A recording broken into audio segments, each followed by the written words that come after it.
Selamat pagi semuanya. Di sini kami dari kelompok 5 ingin mempresentasikan hasil diskusi kami mengenai laporan hasil penelitian UMKM UD Tridaya. Di sini kami beranggota 6 orang. Yang pertama itu Marta Teresia Napitupulu, yang kedua Sinta Marito Silalahi, yang ketiga Teresia Claudia Munte, yang keempat Iwan Versi Putra Giawa, yang kelima saya sendiri Ramania Stefaro Lenta Parusip, dan yang terakhir Medisabel Natalitas Tepu. Selanjutnya mengenai pendahuluan UMKM akan dijelaskan oleh Saudara Iwan Giawa. Saya persilakan kepada Saudara Iwan untuk menjelaskannya. Baik, saya akan menjelaskan tentang pendahuluan dari pengembangan UKM. Pengembangan UKM perlu mendapatkan perhatian yang besar, baik dari pemerintah maupun dari masyarakat, agar dapat berkembang lebih kompetitif bersama pelaku ekonomi lainnya. Kebijakan pemerintah ke depan perlu diupayakan lebih kondusif bagi tumbuh dan berkembang UKM. Pemerintah perlu mengembangkan perannya dalam memberdayakan UKM di samping mengembangkan kemitraan usaha yang paling menguntungkan antara pengusaha besar dengan pengusaha kecil dan meningkatkan kualitas sumber daya manusianya. Salah satu penyebab UKM sulit berkembang, bahkan mengalami kebangkrutan adalah karena masalah pencatatan pembukuan yang kurang baik. Pemilik UKM tidak bisa mengatur keuangan usahanya. Berdasarkan latar belakang tersebut, maka kami melakukan penelitian UKM yaitu usaha UD Tridayana yang kami jadikan sebagai sampel dalam penelitian kami. Kami melakukan penelitian terhadap usahanya mengenai transaksinya serta kendala apa saja yang dialami oleh pemilik UKM. Terima kasih kepada Saudari Iwan Giawa yang telah menjelaskan mengenai materinya. Selanjutnya mengenai kajian teori yang akan saya jelaskan sendiri. Yang pertama itu Return on Investment atau disingkat dengan ROI, menunjukkan kemampuan perusahaan yang menghasilkan laba dari aktiva yang dipergunakan. Dengan mengetahui rasio ini, Anda akan mengetahui apakah perusahaan telah efisien dalam memanfaatkan aktivanya dalam kegiatan operasional perusahaan atau belum. Rasio ini juga memberikan ukuran yang lebih baik atas profitabilitas perusahaan, karena menunjukkan efektivitas manajemen dalam menggunakan aktivitas untuk memperoleh pendapatan. Yang kedua itu break-even point, atau disingkat dengan BEP. Dapat diartikan sebagai suatu titik atau keadaan di mana perusahaan di dalam operasinya tidak memperoleh keuntungan dan tidak menderita kerugian. Selanjutnya, mengenai metode penelitian akan dijelaskan oleh Sinta Marito Silalahi. Kepada Saudari Sinta Marito Silalahi dipersilakan. Di sini saya menjelaskan tentang metodologi penelitian. Tempat dan waktu penelitian ini dilaksanakan mulai tanggal 7 Desember 2020. Lokasi penelitian ini dilakukan di Dusun Pasar 1, Kecamatan Karanganyar, Kabupaten Deli Serdang, Sumatera Utara. Jenis dan sumber datanya yaitu data primer, data yang dikumpulkan dan diperoleh langsung dari hasil wawancara atau tanya jawab antara peneliti dengan pemilik UD Tridaya. Proses wawancara menggunakan kuesioner yang telah dipersiapkan terlebih dahulu. Metode pengumpulan data dalam penelitian ini yang pertama itu wawancara, yaitu pengumpulan data dengan mewawancarai langsung dengan pemilik UD Tridaya. Yang kedua, observasi, yaitu dengan melakukan pengamatan langsung ke lapangan terhadap objek yang diteliti. Yang ketiga, dokumentasi, merupakan proses pencatatan atau menulis keterangan yang berhubungan dengan data penelitian. Metode analisis data dalam penelitian ini melakukan analisis data secara kuantitatif. Berdasarkan data keuangan yang diperoleh dari lokasi penelitian, data tersebut dianalisis dengan menggunakan aplikasi pencatatan secara akuntansi untuk UKM, yaitu Siapik. Dari hasil analisis data menggunakan aplikasi tersebut, maka laporan keuangan dianalisis dengan Return on Investment atau ROI dengan break-even point atau BEP. Terima kasih, saya kembalikan ke moderator. Terima kasih kepada Saudari Sinta Marito Silalahi yang telah menjelaskan mengenai metodologi penelitian dalam UMKM ini. Selanjutnya mengenai hasil dan pembahasan akan dijelaskan oleh Saudari Mary Sabel. Dengan Saudari Mary Sabel, saya persilahkan. Baiklah, saya akan memaparkan hasil dan pembahasan. UD Tridaya didirikan oleh Ibu Litriani Simamora. Usaha ini mulai dioperasikan sejak tahun 2017. Usaha tersebut dijalankan dalam bangunan berbentuk ruko dengan luas bangunan ukuran 13 x 6 meter. Beliau memperkerjakan tenaga kerja tetap 1 orang dengan gaji yang dibayarkan sebesar 400.000 per bulannya. Usaha ini bergerak di bidang jual beli beras yang pasokan berasnya berasal dari kilang sendiri, dan usaha ini masih beroperasi sampai dengan sekarang. Usaha Ibu Litriani ini menjual beras dengan harga 11.000 per kilo untuk beras diambil sendiri dari ladang pribadi. Untuk gula, harga belinya dari grosir Lubuk Pakam yakni 12.200 per kilo, dan untuk harga jual 13.000 per kilo. Untuk barang minyak dibeli dari grosir Lubuk sebesar 12.800 per kilo, sehingga harga jual barang yakni 14.000 per kilo. Adapun pemilik UD Tridaya, yakni Ibu Litriani Simamora, berumur 34 tahun dengan lulusan pendidikan terakhir adalah SMA, dan pengalaman berdagang beras yang ditekuninya sudah berjalan selama 3 tahun. Jumlah tanggungan keluarga Ibu Litriani Simamora adalah sebanyak 3 orang. Usaha dagang Ibu Litriani Simamora ini dimulai pukul 7 WIB dan tutup pada pukul 18 WIB. Dengan demikian, waktu efektif dalam berdagang beras adalah selama 11 jam. Pasokan beras Ibu Litriani Simamora berasal dari kilang padi sendiri. Alasan utama Ibu Litriani berdagang beras adalah karena beliau ingin memberdayakan pabrik penggilingan padi yang sudah ada. Beliau berasumsi bahwa dengan berdagang sendiri berarti beras yang diolah pabrik tidak lagi bertumpuk dan dapat meningkatkan pendapatan pabrik sekaligus pendapatan usaha dagang beras yang dijalankan. Selain itu, para konsumen sudah lama mengenal dan menjadi langganan Ibu Litriani Simamora dalam berdagang beras. Next.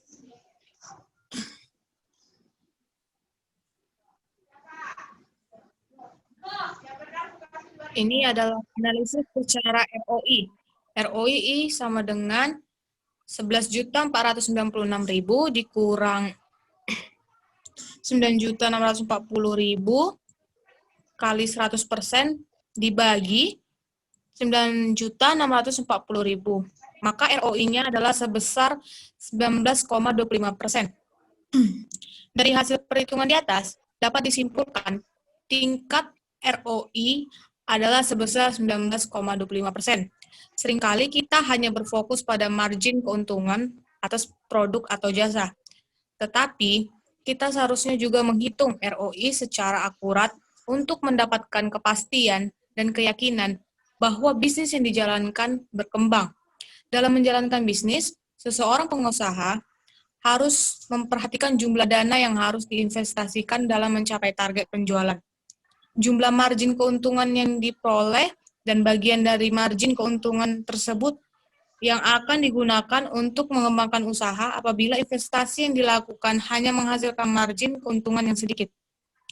Maka usaha tersebut akan mengalami kesulitan untuk berkembang di masa yang akan datang dan bahkan dalam jangka panjang akan mengalami kegagalan. Next.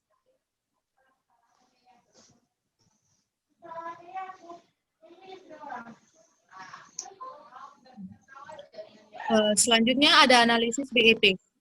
Fixed cost-nya itu sebesar 6.640, variable cost-nya itu sebesar 1.473.300, dan penjualannya sebesar 1.656.000.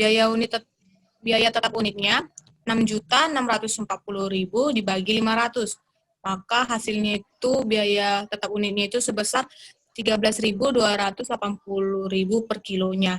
Biaya variabel unitnya itu 1.473.300 dibagi 500. Maka hasilnya 2.947.000 per kilonya itu merupakan nominal dari biaya variabel unit. BEP unitnya itu 6.640 dibagi 13.280 dikurang 2.947.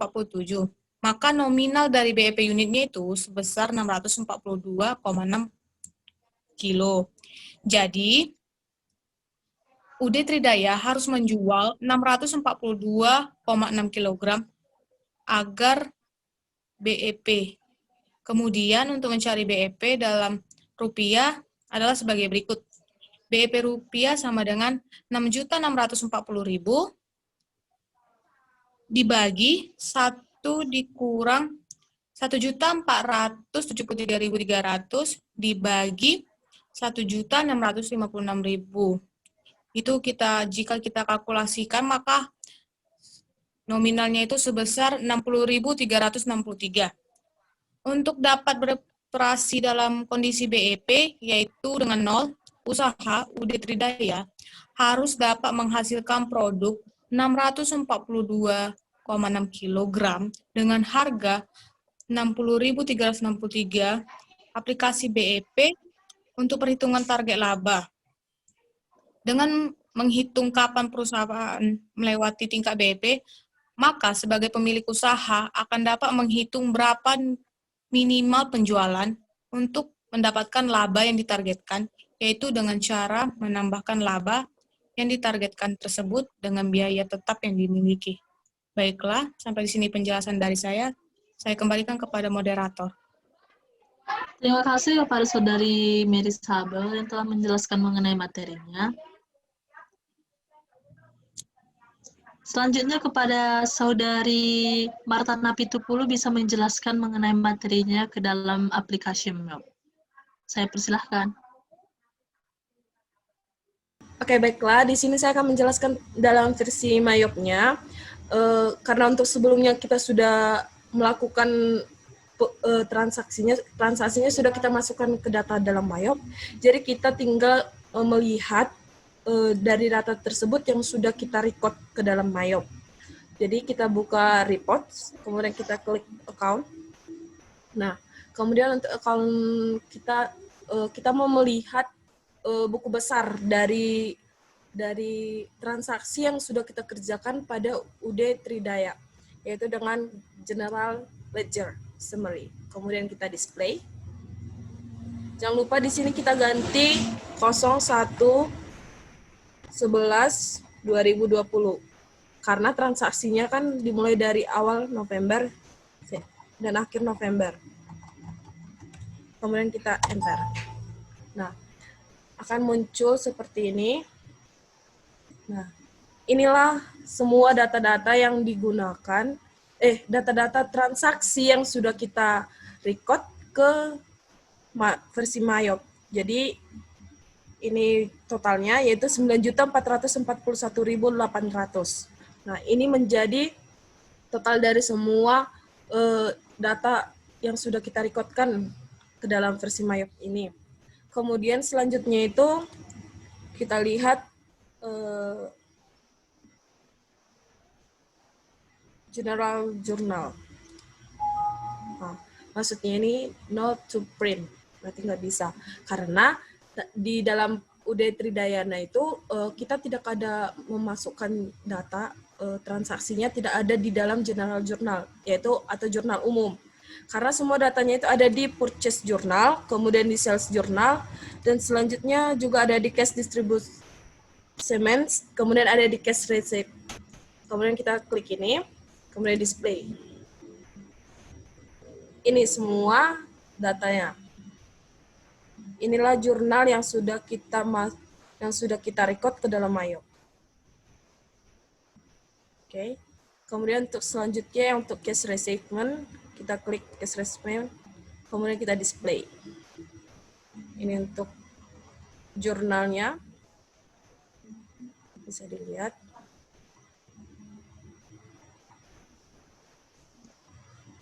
Oke.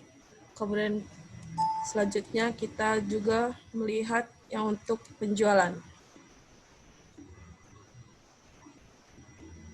Sales and Receivable Journal. Kemudian kita display. Nah, ini untuk jurnal setiap penjualan yang terjadi di UD Tridaya.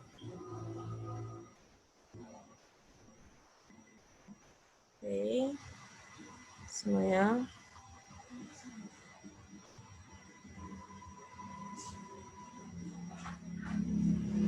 Oke. Kemudian selanjutnya untuk purchase, pembelian. What is purchase.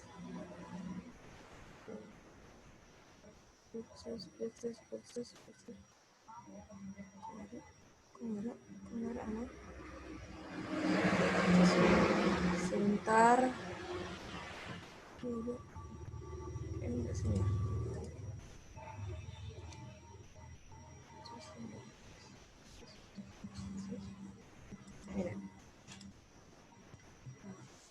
Ini untuk jurnal pembeliannya, yaitu ada 4 transaksi. Kemudian kita close. Untuk selanjutnya untuk melihat trial balance-nya, yaitu saldo akhirnya.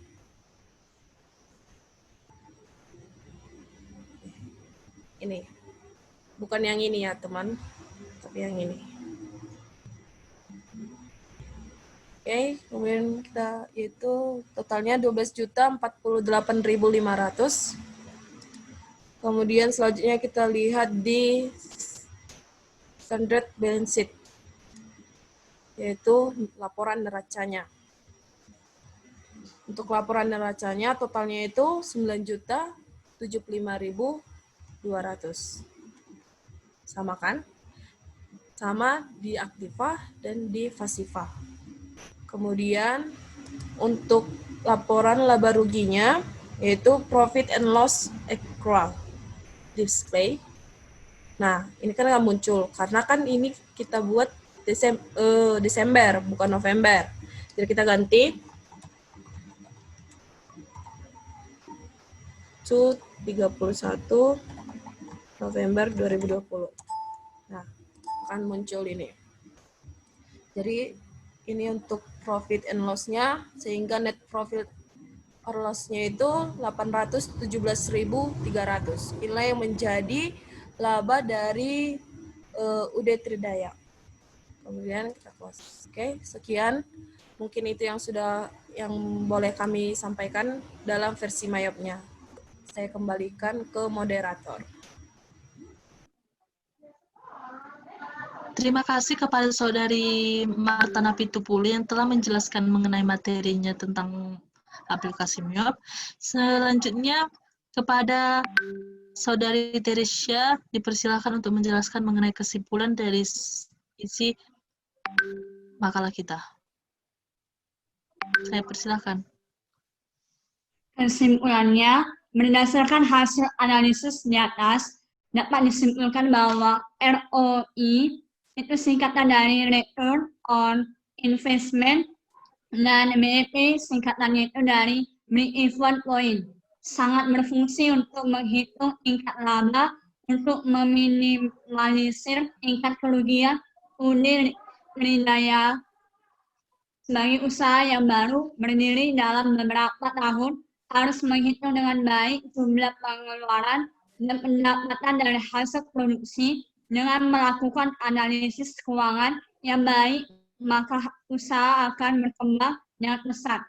Pemilik usaha harus memperhatikan tingkat investasi dan tingkat penjualan untuk berkembangnya usaha. Saya kembalikan kepada moderator. Terima kasih kepada Saudari Teresia Claudia Munte yang telah menjelaskan mengenai kesimpulan dari diskusi kita ini. Inilah hasil diskusi kami mengenai UMKM ini.